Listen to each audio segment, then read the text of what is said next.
Genesis 11. The Tower of Babel. Now the whole world had one language and a common speech. As people moved eastward, they found a plain in Shinar and settled there. They said to each other, "Come, let's make bricks and bake them thoroughly." They used brick instead of stone, and tar for mortar. Then they said, "Come, let us build ourselves a city, with a tower that reaches to the heavens, so that we may make a name for ourselves, otherwise we will be scattered over the face of the whole earth." But the Lord came down to see the city and the tower the people were building. The Lord said, "If as one people speaking the same language they have begun to do this, then nothing they plan to do will be impossible for them. Come, let us go down and confuse their language so they will not understand each other." So the Lord scattered them from there over all the earth, and they stopped building the city. That is why it was called Babel, because there the Lord confused the language of the whole world. From there the Lord scattered them over the face of the whole earth. From Shem to Abram, this is the account of Shem's family line. 2 years after the flood, when Shem was 100 years old, he became the father of Arphaxad. And after he became the father of Arphaxad, Shem lived 500 years and had other sons and daughters. When Arphaxad had lived 35 years, he became the father of Shelah. And after he became the father of Shelah, Arphaxad lived 403 years and had other sons and daughters. When Shelah had lived 30 years, he became the father of Eber. And after he became the father of Eber, Shelah lived 403 years and had other sons and daughters. When Eber had lived 34 years, he became the father of Peleg. And after he became the father of Peleg, Eber lived 430 years and had other sons and daughters. 18 When Peleg had lived 30 years, he became the father of Reu. And after he became the father of Reu, Peleg lived 209 years and had other sons and daughters. When Reu had lived 32 years, he became the father of Serug. And after he became the father of Serug, Reu lived 207 years and had other sons and daughters. When Serug had lived 30 years, he became the father of Nahor. And after he became the father of Nahor, Serug lived 200 years and had other sons and daughters. When Nahor had lived 29 years, he became the father of Terah. And after he became the father of Terah, Nahor lived 119 years and had other sons and daughters. After Terah had lived 70 years, he became the father of Abram, Nahor, and Haran. Abram's family. This is the account of Terah's family line. Terah became the father of Abram, Nahor, and Haran. And Haran became the father of Lot. While his father Terah was still alive, Haran died in Ur of the Chaldeans, in the land of his birth. Abram and Nahor both married. The name of Abram's wife was Sarai, and the name of Nahor's wife was Milcah. She was the daughter of Haran, the father of both Milcah and Iscah. Now Sarai was childless because she was not able to conceive. Terah took his son Abram, his grandson Lot son of Haran, and his daughter-in-law Sarai, the wife of his son Abram, and together they set out from Ur of the Chaldeans to go to Canaan. But when they came to Haran, they settled there. Terah lived 205 years, and he died in Haran. Genesis 12. The call of Abram. The Lord had said to Abram, "Go from your country, your people and your father's household to the land I will show you. I will make you into a great nation, and I will bless you. I will make your name great, and you will be a blessing. I will bless those who bless you, and whoever curses you I will curse, and all peoples on earth will be blessed through you." So Abram went, as the Lord had told him, and Lot went with him. Abram was 75 years old when he set out from Haran.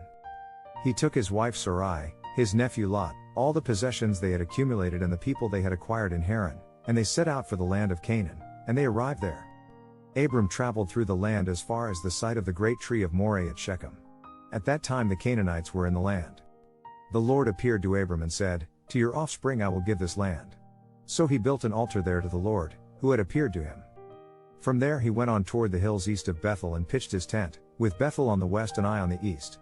There he built an altar to the Lord and called on the name of the Lord.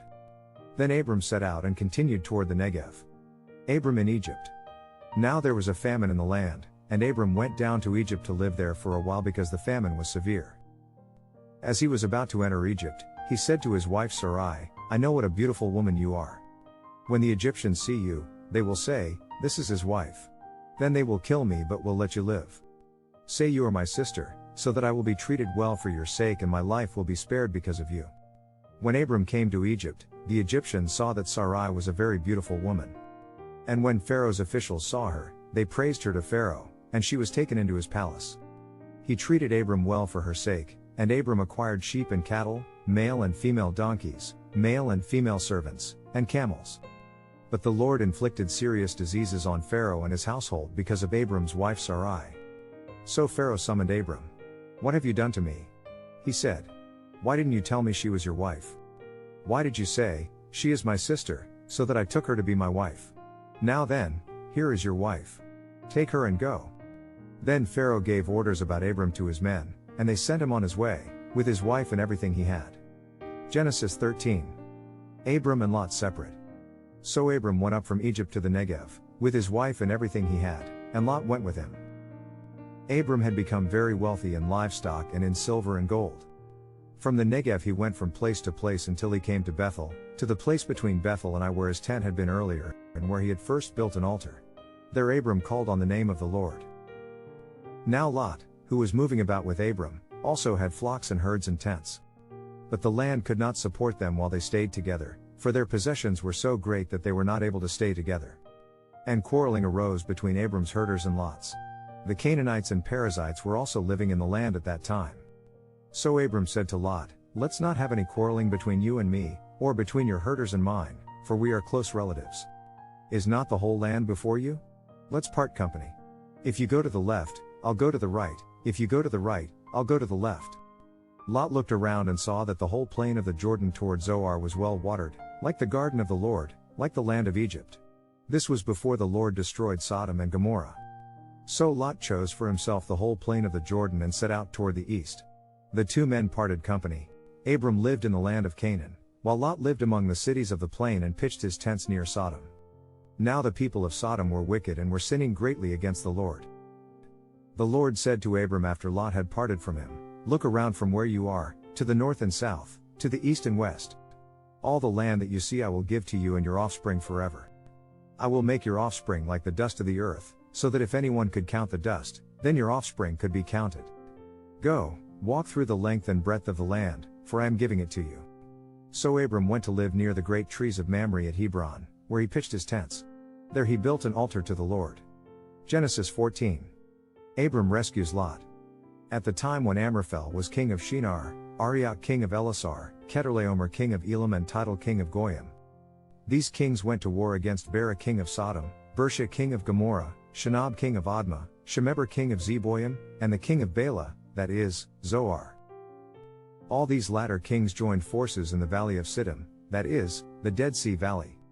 For 12 years they had been subject to Chedorlaomer, but in the 13th year they rebelled.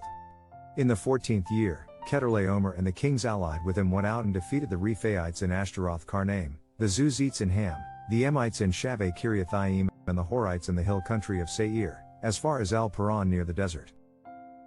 Then they turned back and went to En Mishpat, that is, Kadesh, and they conquered the whole territory of the Amalekites, as well as the Amorites who were living in Azazon Tamar. Then the king of Sodom, the king of Gomorrah, the king of Admah, the king of Zeboim and the king of Bela, that is, Zoar, marched out and drew up their battle lines in the valley of Siddim against Chedorlaomer king of Elam, Tidal king of Goyim, Amraphel king of Shinar and Arioch king of Elasar, 4 kings against 5. Now the valley of Siddim was full of tar pits, and when the kings of Sodom and Gomorrah fled, some of the men fell into them and the rest fled to the hills. The 4 kings seized all the goods of Sodom and Gomorrah and all their food, then they went away. They also carried off Abram's nephew Lot and his possessions, since he was living in Sodom. A man who had escaped came and reported this to Abram the Hebrew. Now Abram was living near the great trees of Mamre the Amorite, a brother of Eshcol and Aner, all of whom were allied with Abram. When Abram heard that his relative had been taken captive, he called out the 318 trained men born in his household and went in pursuit as far as Dan. During the night Abram divided his men to attack them and he routed them, pursuing them as far as Hobah, north of Damascus. He recovered all the goods and brought back his relative Lot and his possessions, together with the women and the other people. After Abram returned from defeating Chedorlaomer and the kings allied with him, the king of Sodom came out to meet him in the valley of Shaveh, that is, the king's valley. Then Melchizedek king of Salem brought out bread and wine. He was priest of God Most High, 19 and he blessed Abram, saying, "Blessed be Abram by God Most High, creator of heaven and earth. And praise be to God Most High, who delivered your enemies into your hand." Then Abram gave him 1/10 of everything. The king of Sodom said to Abram, "Give me the people and keep the goods for yourself." But Abram said to the king of Sodom, "With raised hand I have sworn an oath to the Lord, God Most High, Creator of heaven and earth, that I will accept nothing belonging to you, not even a thread or the strap of a sandal, so that you will never be able to say, I made Abram rich. I will accept nothing but what my men have eaten and the share that belongs to the men who went with me, to Aner, Eshcol, and Mamre. Let them have their share." Genesis 15. The Lord's covenant with Abram. After this, the word of the Lord came to Abram in a vision. "Do not be afraid, Abram. Do not be afraid, Abram." But Abram said, "Sovereign Lord, what can you give me since I remain childless and the one who will inherit my estate is Eliezer of Damascus?" And Abram said, "You have given me no children, so a servant in my household will be my heir." Then the word of the Lord came to him, "This man will not be your heir, but a son who is your own flesh and blood will be your heir." He took him outside and said, "Look up at the sky and count the stars, if indeed you can count them." Then he said to him, "So shall your offspring be." Abram believed the Lord, and he credited it to him as righteousness. He also said to him, "I am the Lord, who brought you out of Ur of the Chaldeans to give you this land to take possession of it." But Abram said, "Sovereign Lord, how can I know that I will gain possession of it?" So the Lord said to him, "Bring me a heifer, a goat and a ram, each 3 years old, along with a dove and a young pigeon." Abram brought all these to him, cut them in two and arranged the halves opposite each other. The birds, however, he did not cut in half. Then birds of prey came down on the carcasses, but Abram drove them away. As the sun was setting, Abram fell into a deep sleep, and a thick and dreadful darkness came over him. Then the Lord said to him, "Know for certain that for 400 years your descendants will be strangers in a country not their own and that they will be enslaved and mistreated there. But I will punish the nation they serve as slaves, and afterward they will come out with great possessions. You, however, will go to your ancestors in peace and be buried at a good old age. In the 4th generation your descendants will come back here, for the sin of the Amorites has not yet reached its full measure." When the sun had set and darkness had fallen, a smoking firepot with a blazing torch appeared and passed between the pieces. On that day the Lord made a covenant with Abram and said, "To your descendants I give this land, from the Wadi of Egypt to the great river, the Euphrates, the land of the Kenites, Kensites, Cadmonites, Hittites, Perizzites, Rephaites, Amorites, Canaanites, Girgashites, and Jebusites.